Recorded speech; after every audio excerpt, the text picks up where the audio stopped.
Bismillahirrahmanirrahim. Assalamualaikum warahmatullahi taala wabarakatuh dan salam sejahtera. Pertamanya saya mengucapkan berbanyak terima kasih kepada Malaysian Productivity Corporation kerana sudi menjemput saya untuk memberi taklimat berkaitan dengan penubuhan klinik swasta di Malaysia. Saya Dr. Muhammad Azman bin Yaakob, pengarah bahagian amalan perubatan Kementerian Kesihatan Malaysia. Tajuk yang saya akan sampaikan pada sesi kali ini adalah kelebihan memperkukuhkan pematuhan peraturan dan meningkatkan produktiviti dalam pengoperasian klinik swasta di Malaysia. Sebagai permulaan, saya akan memberi sedikit pendedahan kepada Akta Kemudahan dan Perkhidmatan Jagaan Kesihatan Swasta 1998 atau lebih dikenali sebagai Akta 586. Akta ini telah diwartakan pada 27 Ogos 1998 dan dikuatkuasa pada 1 Mei 2006. Ini adalah merupakan satu akta untuk mengadakan peruntukan bagi mengawal seliaan dan pengawalan kemudahan dan perkhidmatan jagaan kesihatan swasta dan kemudahan serta perkhidmatan lain yang berhubung dengan kesihatan bagi perkara-perkara yang berhubungan dengannya. Dalam akta ini, terdapat definisi-definisi tertentu untuk klinik-klinik perubatan swasta dan juga klinik-klinik pergigian. Menurut Seksyen 2 Akta 586, klinik perubatan swasta didefinisikan sebagai mana-mana premis selain kemudahan jagaan kesihatan kerajaan yang digunakan atau dimaksudkan untuk digunakan bagi amalan perubatan atas dasar pesakit luar, termasuklah memeriksa, mendiagnos atau merawat mana-mana orang yang menghidap atau dipercayai menghidap apa-apa penyakit, kecederaan atau hilang upaya minda atau badan. Kedua, perkhidmatan jagaan kesihatan pencegahan atau penggalakan. Ketiga, mengubati atau mengurangkan apa-apa keadaan luar biasa badan manusia dengan pemakaian apa-apa perkakas, kelengkapan, alat atau peranti. Manakala menurut Seksyen 2, definisi bagi klinik pergigian swasta adalah mana-mana premis selain kemudahan jagaan kesihatan kerajaan yang digunakan atau dimaksudkan untuk digunakan bagi amalan pergigian dan termasuklah premis yang digunakan oleh mana-mana orang untuk merawat atau cuba untuk merawat atau mengaku untuk merawat, mengubati, melegakan atau mencegah apa-apa penyakit, kekurangan atau lesi atau sakit gigi atau rahang manusia. Untuk melaksanakan atau cuba untuk melaksanakan apa-apa pembedahan pada gigi atau rahang manusia. Ketiga, untuk melaksanakan apa-apa kerja radiografi berkaitan dengan gigi atau rahang atau rongga mulut manusia. Keempat, untuk memberikan apa-apa rawatan, nasihat atau bantuan pada atau kepada mana-mana orang yang berkaitan dengan pemadaman atau pemasukan bagi maksud pemadaman atau pemasangan gigi buatan atau korona atau jambatan atau suatu alat bagi pemulihan atau peraturan gigi atau rahang manusia.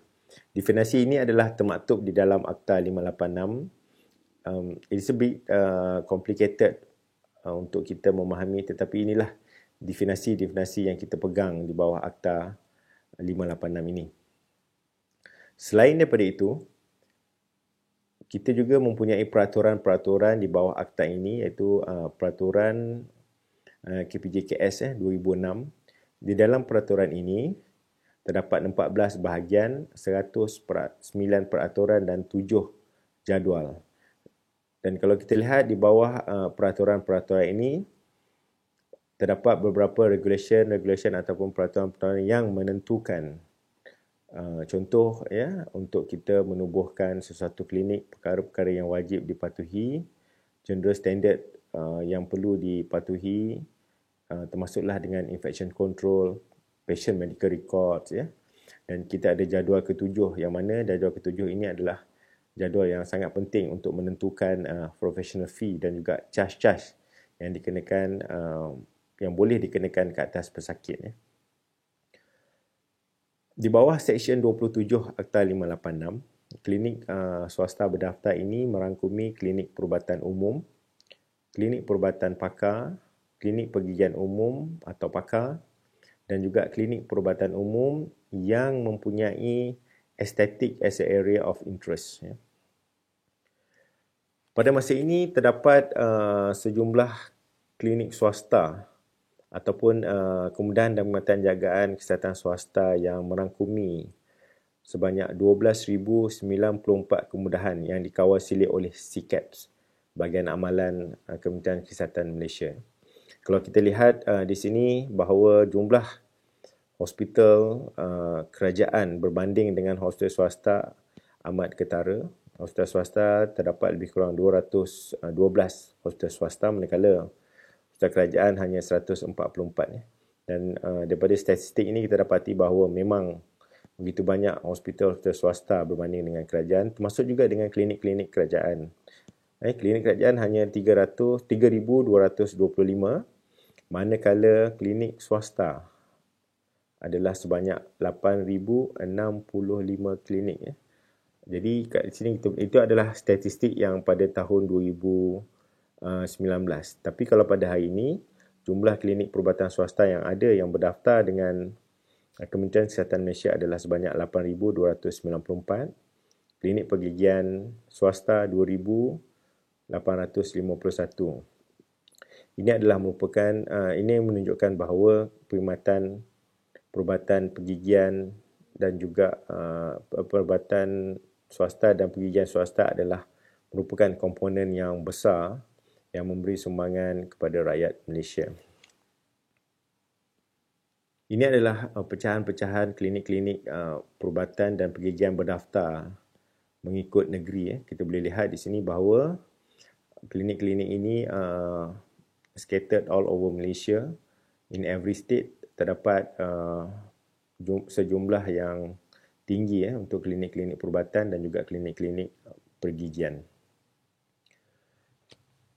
Kalau kita lihat perbandingan sistem kesihatan di Malaysia berbanding dengan negara-negara lain, kita dapati bahawa kebanyakan sistem-sistem kesihatan yang ada di negara-negara yang berhampiran dengan Malaysia, kebanyakan mereka mengamalkan sistem dual system, iaitu awam dan juga swasta. Dan di Malaysia pada masa ini kita mempunyai ratio doktor kepada population adalah sebanyak 2.07 doktor per 1,000 populations.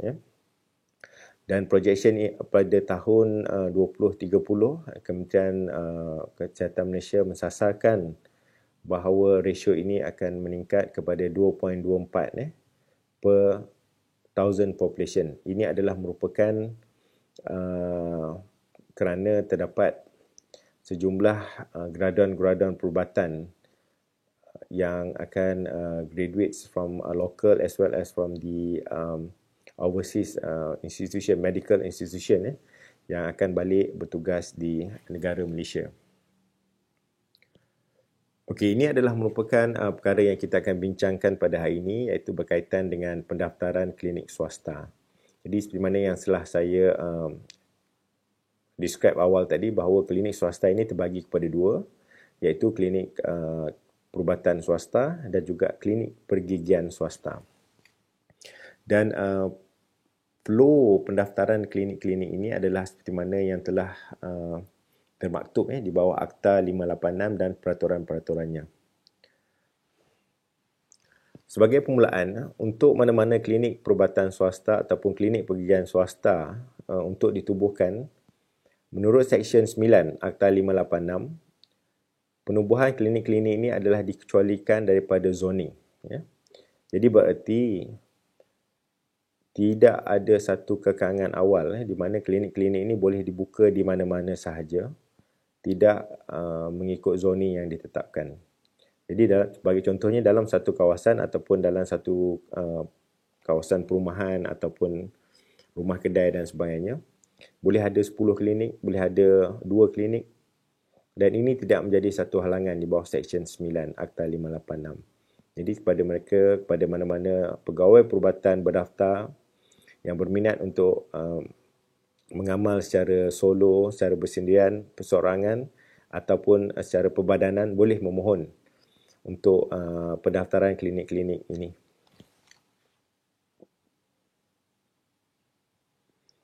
Okey, prosedur pendaftaran klinik swasta ini adalah bagi setengah RMP mengatakan bahawa adalah merupakan satu proses yang kompleks.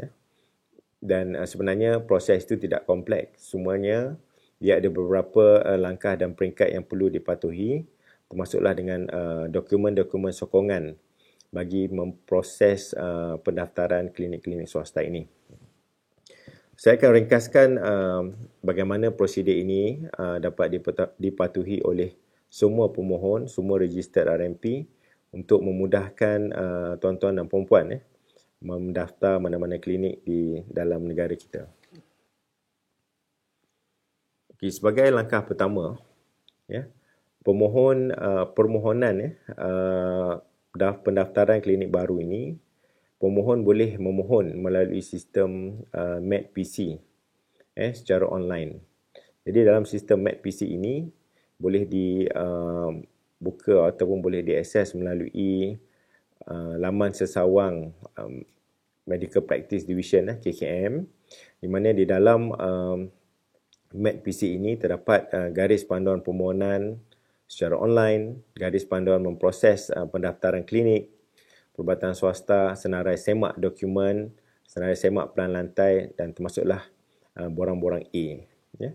Selain daripada itu, permohonan-permohonan ini akan perlu dihantar kepada CKAPS negeri melalui Jabatan Kesihatan Negeri, di mana klinik itu ingin ditubuhkan, dan permohonan-permohonan yang lengkap saja akan diproses, dan sebarang permohonan yang tidak lengkap akan dikembalikan kepada pemohon untuk dilengkapkan.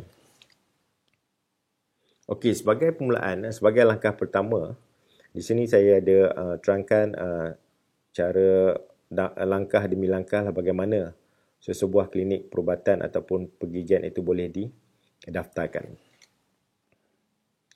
Pertamanya, boleh pergi kepada laman sesawang Medical Practice .moh.gov.my, di mana kita boleh mendapatkan garis panduan ataupun benda-benda perlu, dokumen-dokumen perlu yang perlu dibekalkan semasa permohonan pendaftaran klinik dibuat.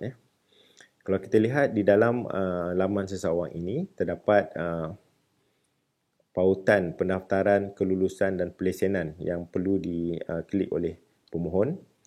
Seterusnya, di dalam pautan ini terdapat prosedur permohonan berkaitan dengan KPJ-KS. Seterusnya, di dalam pautan yang seterusnya terdapat perakuan pendaftaran bagi klinik perubatan swasta. Begitu juga dengan perakuan pendaftaran bagi klinik pergigian swasta. Ini adalah merupakan langkah ketiga yang perlu diikuti. Seterusnya, di dalam link tersebut akan ada satu borang dalam bentuk PDF yang mana tuan-tuan dan puan-puan boleh download daripada laman sawang tersebut. Di dalam laman tersebut membekalkan borang yang berkaitan dengan prosedur permohonan berkaitan perakuan pendaftaran klinik perubatan, begitu juga pendaftaran bagi klinik pergigian swasta. Langkah seterusnya adalah, iaitu langkah yang kelima, perlu pergi kepada pautan MedPC di laman sesawang Medical Practice. Okay, di dalam laman sesawang Medical Practice ini terdapat pautan MedPC di mana pemohon perlu mendaftar secara online, perlu mendapatkan ID dan juga mendapatkan kata laluan bagi mengakses kepada sistem MedPC ini. Okey, dalam MedPC ini suatu pautan yang very comprehensive. Terdapat juga user manual yang boleh di-download oleh pemohon-pemohon untuk membantu tuan-tuan dan puan-puan bagi mendaftar melalui MedPC ini. Okey, ini adalah ID yang diperlukan dan juga kata laluan yang diperlukan semasa untuk kita mengakses kepada MedPC. Okey, langkah seterusnya setelah kita memberi butiran-butiran permohonan seperti mana yang dikendaki di dalam MAT-PC, tuan-tuan dan puan-puan perlu melihat kepada senarai semak. Senarai semak untuk penubuhan klinik swasta ini. Sebab dalam senarai semak ini akan memastikan bahawa dokumen-dokumen penting, dokumen-dokumen sokongan, termasuklah EPC tuan-tuan, sijil pendaftaran bersama MMC. Kalau bangunan dia melibatkan CF, CCC dan sebagainya, termasuklah pelan lantai, perlu dibekalkan semasa permohonan bagi memudahkan proses-proses untuk pendaftaran dapat dilakukan tanpa ada sebarang kelewatan. Okey, di sini kita lihat bahawa dalam senarai semak itu terdapat dua senarai semak utama, iaitu untuk klinik perubatan swasta dan juga untuk klinik pergigian swasta. Untuk permohonan baru hanya kita perlu isi permohonan borang A sahaja. Ya. Yang borang D, borang E dan sebagainya adalah merupakan borang-borang yang perlu diisi sekiranya existing klinik ingin melakukan pindah hak milik ataupun pelupusan perakuan kepada klinik-klinik yang sedia ada. Okey, ini adalah senarai semak yang tuan-tuan boleh download di dalam laman Sawang tersebut, dan ini adalah merupakan maklumat-maklumat yang diperlukan untuk diisi di dalam senarai semak tersebutlah. Yang penting di sini kalau kita lihat adalah nombor ID MAT-PC. Ya. Ini adalah perkara wajib untuk diisi untuk membolehkan pihak pegawai pemprosesan untuk mengakses database MAT-PC ini untuk kita melakukan proses pendaftaran dengan lebih lancar lagi. Okey, kalau setelah MAT-PC diisi, dilengkapkan secara online dan perlu submit kepada CCAP HQ, tuan-tuan perlu mencetak borang secara hard copy yang dicetak daripada MAT-PC bersama dengan dokumen-dokumen sokongan lain seperti di senarai semak dan termasuklah pelan lantai untuk dihantar kepada CCAP negeri, iaitu CCAP di Jabatan Kesihatan Negeri Kelantan di bahagian program perubatan, berserta dengan fee pemprosesan iaitu sebanyak RM500. Jadi setelah pihak CCAP Jabatan Kesihatan Negeri menerima permohonan hard copy daripada tuan-tuan dan puan-puan, permohonan dan juga dokumen-dokumen sokongan akan disemak, dan sekiranya didapati permohonan itu lengkap dan tidak ada dokumen yang tertinggal, suatu pihak Jabatan Kesihatan Negeri Kelantan akan mengeluarkan satu surat mengatakan bahawa ataupun notifikasi menyatakan bahawa penubuhan klinik perubatan tersebut adalah dibenarkan ataupun tiada halangan. Jadi setelah menerima surat tersebut, barulah proses-proses pengubahsuaian klinik boleh dilaksanakan.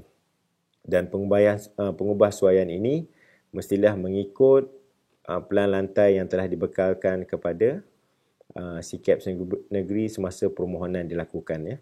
Tidak boleh diubah lagi sekiranya kita rasa ruang ni sempit, kita nak besarkan lagi, ataupun kita ingin buat penambahan bilik dan sebagainya.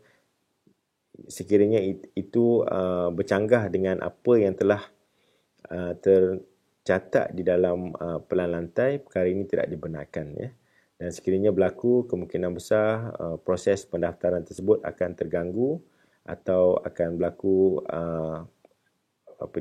pihak CCAP negeri mungkin memohon kepada pemohon untuk menghantar permohonan barulah, sebab ia bercanggah dengan apa yang telah dibekalkan, dokumen-dokumen sokongan yang telah dibekalkan. Okey, selain daripada itu, saya ada senaraikan juga dokumen-dokumen penting yang perlu dibekalkan bersama seperti sijil pendaftaran penuh, APC, ya. Kemudian sekiranya pegawai-pegawai yang mendapat pengecualian khidmat wajib di bawah Seksyen 42 Akta MMC, Akta Perubatan 1931, dan perlu bekalkan bersama dokumen-dokumen ini untuk kita proses pendaftaran klinik tersebut. Sekiranya melibatkan klinik gigi, pendaftaran bersama dengan MDC diperlukan, Selain daripada itu, sijil-sijil yang berkaitan lah sekiranya melibatkan autoclave, terutamanya klinik pergian swasta, dia perlu bekalkan buku hijau, sijil daripada JKKP, ya. Begitu juga dengan sijil-sijil yang berkaitan dengan premis, ya, seperti CF, cukai taksiran, status premis dan sebagainya. Perkara-perkara ini adalah perkara-perkara asas, ya, untuk kita semak semasa pendaftaran, proses pendaftaran dilakukan. Seterusnya, apabila pengebuah suaian telah selesai, telah siap, pihak pemohon perlu maklumkan kepada SIKAP negeri untuk adakan satu lawatan pra pendaftaran, ya. Jadi SIKAP negeri akan menetapkan satu tarikh yang sesuai untuk pegawai-pegawai daripada SIKAP negeri melakukan pemeriksaan pra pendaftaran ke atas premis-premis untuk didaftarkan sebagai klinik perubatan ataupun klinik pergigian. Setelah lawatan pra pendaftaran dilaksanakan, pihak SIKAP negeri akan sediakan satu laporan, ya, dan laporan ini akan dihantar kepada SIKAP negeri, kepada SIKAP HQ di Kementerian Kesihatan Malaysia, iaitu di bahagian amalan, untuk pihak kami menyemak secara keseluruhan permohonan tersebut untuk dibawa ke satu mesyuarat, iaitu mesyuarat jawatankuasa penilaian lesen dan pendaftaran. Jadi segala permohonan akan diputuskan di dalam mesyuarat tersebut, dan mesyuarat tersebut akan dipengusikan oleh Timbalan Ketua Pengarah Kesihatan Malaysia, Program Perubatan, atau Pengarah Bahagian Amalan Kementerian Kesihatan Malaysia, dan ahlinya adalah merupakan pegawai-pegawai pemprosesan di SIKAP KKM. Jadi permohonan yang lengkap dan mematuhi Akta 586 akan diperakukan, dan setelah diperakukan, pengeluaran surat bagi pembayaran fee pengeluaran dan juga laporan A akan dihantar kepada pemohon, ya. Ini adalah bertujuan untuk pemohon menyemak segala maklumat-maklumat yang perlu dicetak di atas sijil pendaftaran nanti agar ianya tidak menimbulkan masalah di hari kemudian. Jadi sebab sekiranya terdapat maklumat-maklumat yang salah dicetak sebenarnya, sekiranya ingin dilakukan pindaan dan sebagainya, akan dikenakan fee pula, dan juga proses pindaan ini akan mengambil masa. Jadi sebelum sebarang sijil pendaftaran dicetak dan ditandatangani oleh Tan Sri KPK, kita akan minta pemohon menyemak semua butiran-butiran yang perlu ada, dan butiran-butiran yang ada itu adalah butiran-butiran yang betul, ya, dan tidak berlaku maklumat yang salah pada sijil pendaftaran kelak. Okey, apabila pihak SIKAP HQ telah menerima bayaran fee pengeluaran sebanyak RM1,000 daripada pemohon, maka perakuan pendaftaran akan diproses dan akan dikeluarkan setelah ditandatangani oleh Tan Sri KPK. Dan borang ini dipanggil borang B, ya, bagi klinik perubatan swasta, dan borang C bagi klinik pergigian swasta. Jadi apabila pemohon menerima borang B ataupun borang C ini, bererti klinik tersebut telah didaftarkan. Maka dengan penerimaan borang B dan C ini, bolehlah klinik itu menjalankan aktiviti klinikal klinik tersebut. Bermakna boleh menerima pesakit, boleh memeriksa pesakit, boleh memberi rawatan kepada pesakit, boleh membuat diagnosa dan sebagainya. Ini tidak menjadi satu kesalahan kerana klinik tersebut telah berdaftar dan telah menerima Certificate of Registration ataupun COR ini. Ini adalah contoh borang B dan borang C yang telah ditandatangani oleh Tan Sri Ketua Pengarah Kesihatan Malaysia. Bererti klinik pergigian dan juga perubatan tersebut telah mempunyai pendaftaran yang sah dari segi Akta 586 dan Undang-Undang Persekutuan Malaysia. Jadi kalau kita lihat di dalam flow yang saya bentangkan ini, terdapat juga pelbagai jenis borang lain, seperti borang F, borang G dan sebagainya. Borang-borang ini adalah untuk klinik-klinik yang telah berdaftar dan klinik-klinik yang ingin menukar hak milik atau melakukan pindaan ke atas perakuan pendaftaran dan sebagainya, there will be another procedure for them. But today our focus is on the pendaftaran klinik-klinik baru sahaja. Okay. Jadi itu saja daripada pihak bahagian amalan perubatan, dan sekiranya terdapat sebarang pertanyaan, tuan-tuan dan puan-puan boleh email kepada kami di seperti alamat tertera di layar, dan sekiranya untuk mendapat maklumat yang lebih detail berkaitan dengan pendaftaran klinik perubatan swasta dan juga klinik pergigian swasta, tuan-tuan dan puan-puan boleh melayari di laman sesawang www.medicalprax.moh.gov.my. Sekian, terima kasih. Wabillahi taufiq hidayah. Assalamualaikum warahmatullahi wabarakatuh. Terima kasih.